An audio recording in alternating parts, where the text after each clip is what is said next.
Frères et sœurs, ne laissez personne vous séparer de l'amour de Dieu. Ne laissez aucun homme, aucune femme vous empêcher d'aller au ciel. Peu importe son titre, peu importe ce qu'il vous dit. Voyez, ni un pasteur, ni un prophète, ni une prophétesse, ni un docteur, ni un apôtre.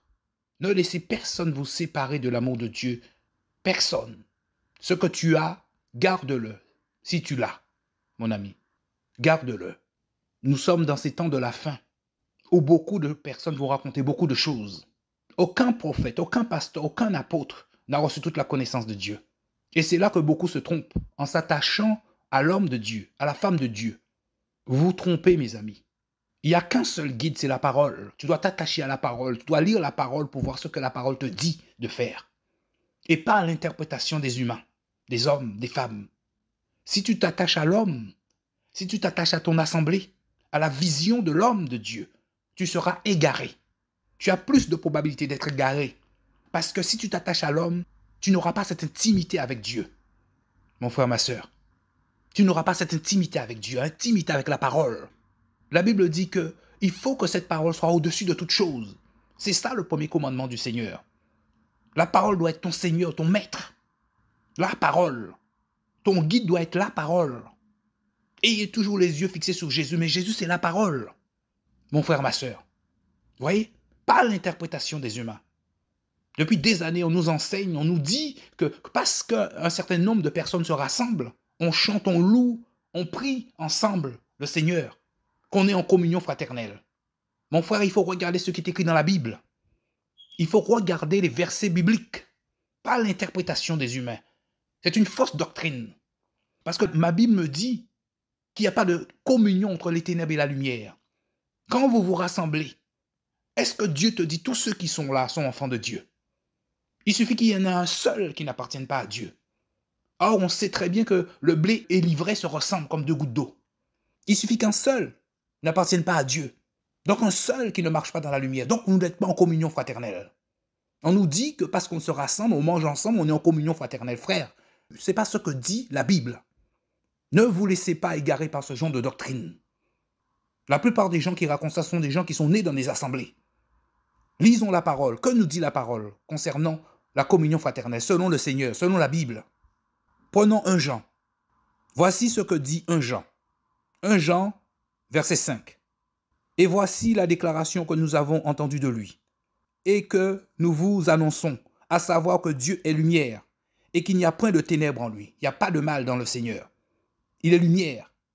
Si nous disons que nous sommes en communion avec lui, et que nous marchions dans les ténèbres, nous faisons le mal. Nous mentons, et nous n'agissons pas selon la vérité. C'est-à-dire que celui qui est dans le mal est un menteur. Même s'il dit qu'il appartient à Dieu, c'est un menteur. Donc il appartient au diable.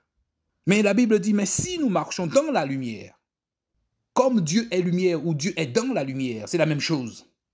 Nous sommes en communion les uns avec les autres. C'est ça que dit la Bible. Si nous marchons dans la lumière, si nous sommes conduits par l'Esprit de Dieu, nous obéissons à l'Esprit, nous marchons dans la lumière, nous sommes des enfants de lumière, des enfants de Jésus. Nous sommes en communion les uns avec les autres. Et dans ce verset, il est dit nulle part qu'il faut être quelque part, qu'il faut faire quelque chose. Il faut juste marcher dans la lumière, être un enfant de Dieu. Paul disait à Timothée, n'impose pas les mains aux gens avec précipitation, parce qu'il y a certains, leur péché ne se voit qu'après. Donc ce n'est pas parce qu'on est rassemblés quelque part, on donne l'impression qu'il y a la vie, qu'on est en communion fraternelle. Et je suis bien placé pour en parler, parce qu'il a fallu que le Seigneur me frappe pour m'enseigner ces choses. Pourtant, dans le groupe où j'étais, on évangélisait tous avec le feu. Mais quel feu? Pourtant, il y en avait au moins un qui n'était pas du Seigneur. Satan est capable, mon ami, d'évangéliser. Satan est capable d'enseigner. Il y a aussi des pasteurs de Satan, des prophètes de Satan, des apôtres de Satan, des prophétesses de Satan. Satan se déguise en ange de lumière, on le sait. Et ses enfants aussi, la Bible dit. Alors ne vous laissez pas égarer par cette communion fraternelle. Il n'y a pas de communion entre les ténèbres et la lumière. Le Seigneur nous a laissé un guide, c'est la parole. La Bible dit que, le Seigneur dit, l'intimité de Yahweh est réservée au juste. Ça veut dire que pour recevoir du Seigneur, tu dois être juste. Tu dois pencher ta tête dans la parole. Pas l'interprétation des humains, pas les prédications des hommes. Dans la parole. Toi, face à face avec le Seigneur. Quand tes yeux sont fixés sous le guide, sous le Seigneur, il n'y a personne, il n'y a aucun autre qui se met au milieu. Et c'est ça, le Seigneur dit, celui qui persévérera dans la parole, c'est celui-là qui sera sauvé. Celui qui s'attachera à la parole, qui obéira à la parole, à ce que dit la parole. Et plus tu rentres en profondeur dans la parole, plus le Seigneur t'enseigne. Il y a tellement de versets qui nous disent que c'est le Seigneur qui enseigne, c'est le Seigneur qui est l'onction que Dieu a mis en toi. Dieu n'a pas mis ton onction dans un autre, il a mis l'onction, il a mis ton onction en toi. C'est cette onction-là, mon ami, qui doit t'enseigner. Et il dit, garde les enseignements que l'onction qui est en toi te donne. Mais pour obéir à l'onction qui est en toi, tu dois prendre connaissance de la parole. Tu dois avoir cette intimité avec le Seigneur. Jésus est ton époux. Si Jésus est ton époux, tous les jours, tu dois converser avec lui. C'est un dialogue. Il n'y a pas d'autres personnes qui viennent. Alors ne laissez personne vous égarer. Prends connaissance de la parole. Demeure dans la parole. La parole va demeurer en toi. Tu ne pourras pas être hypocrite ni orgueilleux.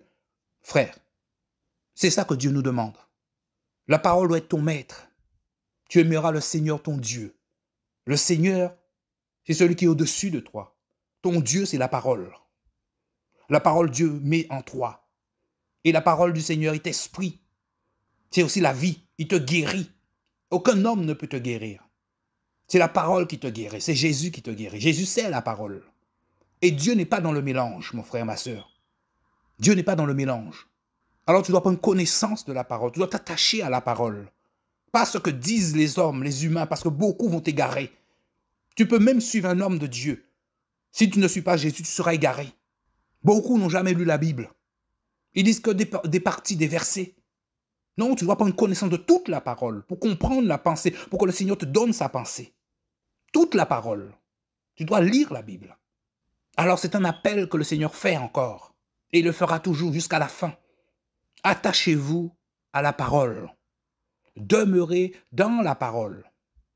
Et la parole va demeurer en vous. La parole va vous détacher des hommes. Le Seigneur va vous enseigner sa parole. Il va vous montrer des choses cachées qui vous correspondent à vous. Il dit, invoque-moi et je te répondrai. Et je t'annoncerai des choses cachées qui te correspondent à toi. Aucun homme ne sait ce qui est pour toi. Donc tu dois t'attacher à Jésus, à la parole de Dieu. Tu dois accepter la parole et vivre selon la parole, parce que la parole est ton maître, c'est ton Dieu, la parole. La parole du Seigneur, la parole Jésus. Parce que Jésus, c'est la parole.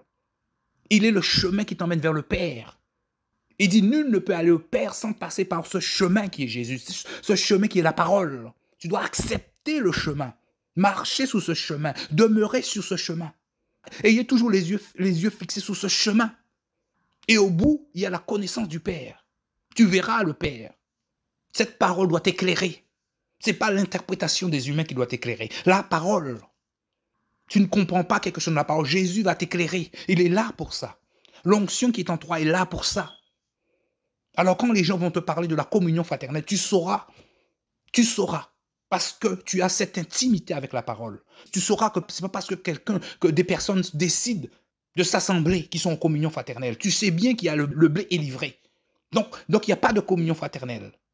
La communion fraternelle, c'est entre enfants de Dieu. Seul Jésus connaît ses enfants. Toi, tu ne connais rien. Ce n'est pas parce que quelqu'un agit, il prie mieux que toi. En fait, tu as l'impression qu'il prie mieux que toi.